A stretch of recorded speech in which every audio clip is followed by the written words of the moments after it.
دوستو آداب، ویلکم، ست سری اکال۔ لیجیے آپ کا دوست حاضر ہے اردو ٹیچر کا 107واں حصہ لے کر۔ دوستو اس ویڈیو میں ایم اے پریویس کا چوتھے نمبر کا سوال لے کر حاضر ہوا ہوں۔ امید ہے آپ پہلے کی طرح پین اور کاپی لے کر تیار بیٹھے ہوں گے اور میرے اس ویڈیو کو سننے، سمجھنے اور لکھنے کے لیے تیار ہوں گے اور اپنی اردو کو پہلے سے کئی گنا بہتر بنانے کی کوشش میں لگے ہوں گے۔ تو دوستو ایک چھوٹی سی اپیل، اگر ابھی تک آپ نے ہمارے اس چینل کو سبسکرائب نہیں کیا ہے دوستو تو اس لال بٹن پر کلک کر کے اس کو بھی سبسکرائب کر لیں، بیل آئیکن پر بھی کلک کر دیں تاکہ سب سے پہلے نوٹیفیکیشن آپ تک پہنچ سکے۔ اس میں دوستو آپ کا کوئی خرچہ نہیں ہے، بس آپ کو سبسکرائب کرنا ہے اور آپ تک ویڈیو پہنچ جائے گا، اس سے ہمارا چینل گرو کرے گا۔ تو اگر آپ کو اس ویڈیو سے ذرا سا بھی فائدہ ہوا دوستو تو آپ کی مورل ڈیوٹی بنتی ہے کہ آپ چینل کو سبسکرائب کر لیں۔ چلیے شروع کرتے ہیں۔ تو دوستو آج کا سوال ہے، دبستان دہلی کی نمایاں خصوصیات واضح کرتے ہوئے تفصیل سے اپنا جواب پیش کیجیے۔ اس میں دہلی دبستان کی تمام خصوصیات بیان کی جائیں گی اس کے جواب میں۔ تو چلیے پین اور کاپی لے کر تیار ہو جائے گا، جواب سنیے گا کہ اردو شاعری کی ابتدا دکن میں ہوئی۔ اردو شاعری کی ابتدا دکن میں ہوئی۔ قلی قطب شاہ اردو کا پہلا صاحب دیوان شاعر تھا۔ کون؟ قلی قطب شاہ اردو کا پہلا صاحب دیوان شاعر تھا، جو کہاں کا تھا؟ دکن کا تھا، جو دکن کے قطب شاہی خاندان کا چوتھا حکمراں تھا، جو دکن کے قطب شاہی خاندان کا چوتھا حکمراں تھا۔ دکن کے شاعروں نے نہ تو کبھی زباندانی کا دعویٰ کیا اور نہ ہی ان کے یہاں تدریجی ارتقاء ہی نظر آتا ہے۔ اسی وجہ سے دکن میں باقاعدہ شاعری کا کوئی اسکول قائم نہ ہو سکا۔ اس کے برعکس شمالی ہند میں جب اردو شاعری پروان چڑھی تو دہلی، لکھنؤ، عظیم آباد، رامپور وغیرہ شاعری کے دبستان قائم ہو گئے۔ جو چار سب سے بڑے اردو ادب کے دبستان ہیں ان میں لکھنؤ، دہلی، لکھنؤ، عظیم آباد اور رامپور۔ مگر ان تمام مقامات میں مرکزی حیثیت صرف دہلی اور لکھنؤ کے دبستانوں کو حاصل نہیں۔ مرکزی حیثیت صرف لکھنؤ اور دہلی کے دبستانوں کو رہی۔ یہیں کے لوگ اہل زبان تسلیم کیے گئے اور یہیں کی زبان کو ٹکسالی زبان مانا گیا۔ یہاں پر ہم دبستان دہلی کی خصوصیات کا اجمالاً تعارف پیش کرتے ہیں۔ دوستو 18ویں صدی میں جس وقت اردو شاعری نے شمالی ہند میں جنم لیا تب زمانہ بڑا پرآشوب تھا۔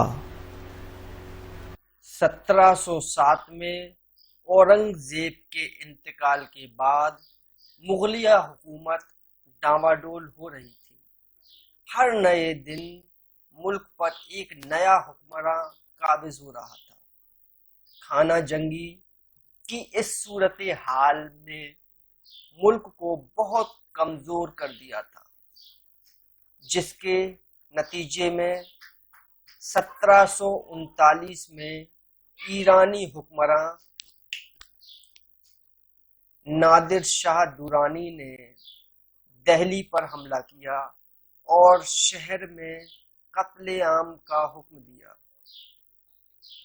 اس کے 10 سال بعد اس کا جانشین احمد شاہ ابدالی نے دوبارہ ہند پر حملہ کیا اور اس طرح ہندوستان پر حملوں کا سلسلہ چل نکلا۔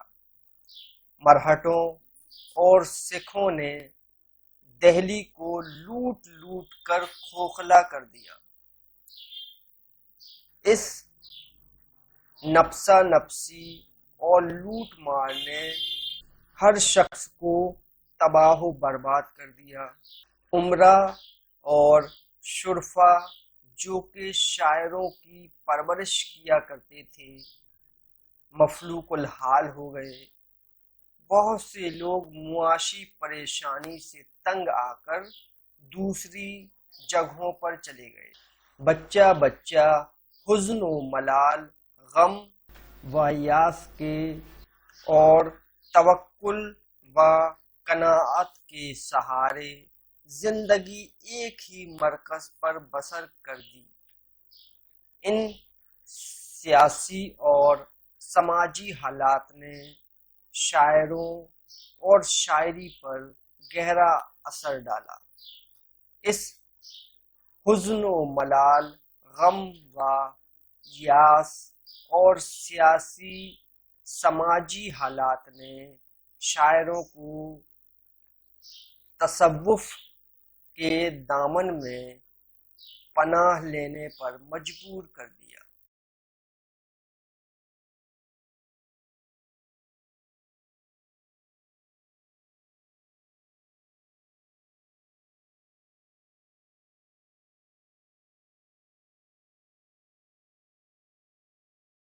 گویا تسکین قلب کے لیے انہیں اس سے بہتر اور کوئی نسخہ میسر نہ ہو سکا۔ میر کے اشعار میں استغنا اور توکل ہے اور خواجہ میر درد کی شاعری میں جو عشق حقیقی سے وابستگی ملتی ہے ان میں شعوری یا غیر شعوری طور پر یہی سیاسی و سماجی حالات کار فرما رہے ہیں۔ شاعری کے دہلی اسکول سے مراد شعراء کا وہ گروہ ہے جس میں دہلی خصوصیات پائی جاتی ہیں۔ زیادہ تر شعراء دہلی کے سیاسی و سماجی اور تاریخی ماحول و حالات کا شکار رہے۔ ان حالات و حادثات کی عکاسی ان کے یہاں ملتی ہے۔ دہلی ہمیشہ سیاست کا مرکز رہی۔ ملک کے ہر انقلاب نے دہلی کے باشندوں کو ہمیشہ متاثر کیا۔ یہاں کے انقلابات بے معنی، بے چینی اور مصیبتوں کے انبار لے کر آئے۔ اسی لیے میر تقی میر کی شاعری دل اور دہلی کا مرثیہ کہلائی۔ سودا کے قصیدے، شہر آشوب اور تضحیک روزگار دہلی کی خستہ و پستہ حالی کی عکاسی کرتے ہیں۔ ذکر میر جو میر تقی میر کی سوانح حیات ہے، اس میں تو یہاں تک لکھا گیا ہے کہ شرفا ایک ایک دانے کو محتاج ہو گئے تھے اور چنے بانٹے جاتے تھے۔ دہلی کی تباہی و بربادی نے لوگوں کو ترک وطن پر مجبور کر دیا تھا۔ سودا اور میر تقی میر یکے بعد دیگرے دہلی چھوڑ کر لکھنؤ چلے گئے۔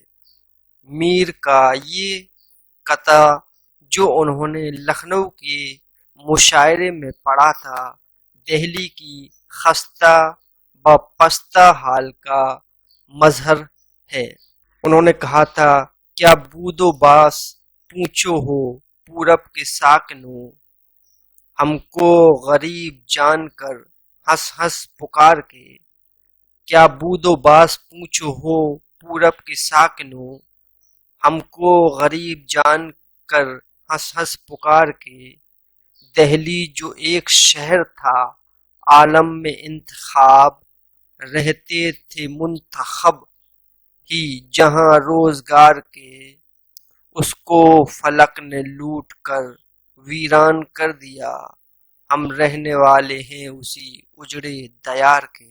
دہلی میں ہر شخص پریشان تھا، مرہٹوں کے حملوں، نادر شاہ اور احمد شاہ ابدالی کی تباہی اور بربادی نے زندگی کو مشکل بنا دیا تھا۔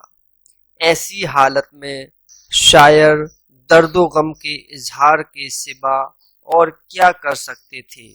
نتیجہ یہ ہوا کہ دنیا کی بے ثباتی، ناپائیداری، معبود حقیقی کا ذکر اور صوفیانہ خیالات نے اردو شاعری میں اولیت حاصل کر لی۔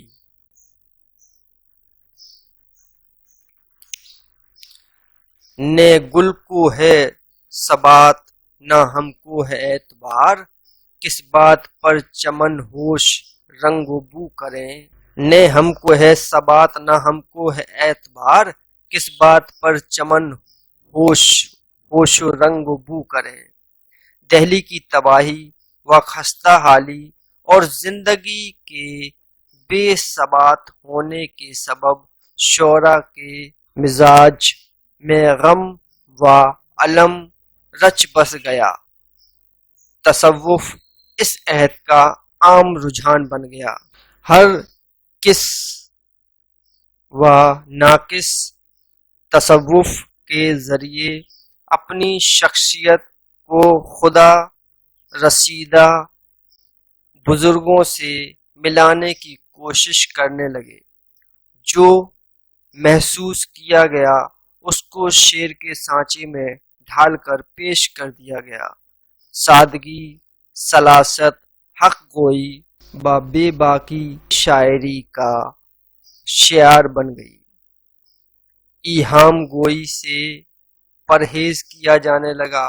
واردات قلبی نے شاعری میں مرکزیت حاصل کر لی۔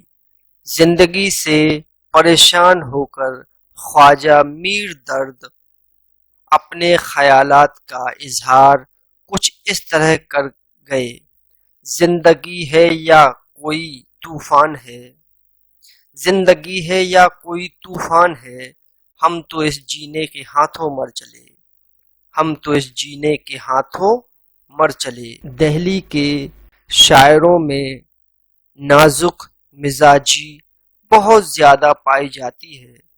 میر کی نازک مزاجی جگ ظاہر ہے۔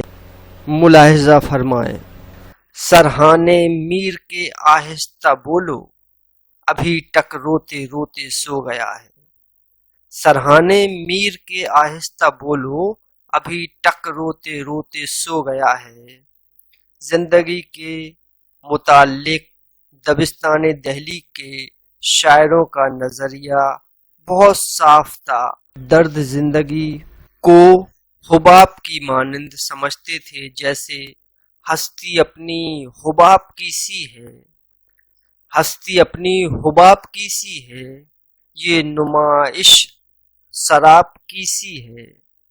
دہلی ہمیشہ مصائب کا شکار رہی، اسی لیے دہلی شعراء کے کلام میں سوز و گداز پایا جاتا ہے، جس کی مثالیں دبستان دہلی کے شعراء کے یہاں کثیر تعداد میں ملتی ہیں۔ مثال کے طور پر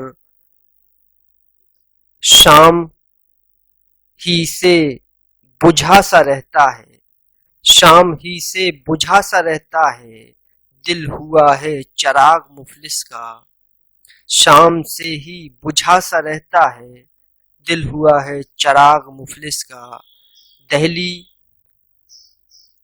دہلی شعراء نے اردو شاعری کو جدید تراکیب اور معنی آفرینی سے سنوارا ہے۔ غالب کی معنی آفرینی ملاحظہ کیجیے۔ غم ہستی کا اسد کس سے ہو جز مرگ علاج، غم ہستی کا اسد کس سے ہو جز مرگ علاج، شمع ہر رنگ میں جلتی ہے سحر ہونے تک۔ مومن خاں مومن اپنے محبوب کی یاد میں اس سادگی سے کھو جاتے ہیں۔ تم میرے پاس ہوتے ہو گویا، تم میرے پاس ہوتے ہو گویا، جب کوئی دوسرا نہیں ہوتا، جب کوئی دوسرا نہیں ہوتا۔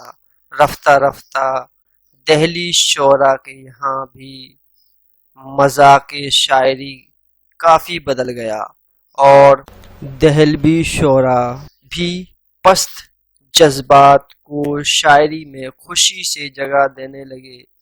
بہرحال موجودہ زمانے تک آتے آتے نہ لکھنؤ اسکول کی شاعری رہی اور نہ دہلی اسکول کی۔ اب شاعری کے تمام سوتے ملک گیر ہو گئے ہیں اور شاعری میں کسی طرح کی تخصیص ممکن نہیں۔ تو دوستوں اس طرح سے یہ سوال نمبر 4 ختم ہوا۔ اگلے سوال میں ملتے ہیں پھر نیکسٹ ویڈیو میں، جب تک پڑھتے رہیے گا، دیکھتے رہیے گا دوستوں۔ اور پھر چھوٹی سی اپیل، اگر ابھی تک آپ نے ہمارے ویڈیو سے ذرا سا بھی آپ کو فائدہ ہوا ہے دوستوں، تو اس ویڈیو کو اس چینل کو سبسکرائب کر لیں اور ویڈیو کو دوستوں تک شیئر کر دیں۔ بہت بہت شکریہ، دھنیہ واد۔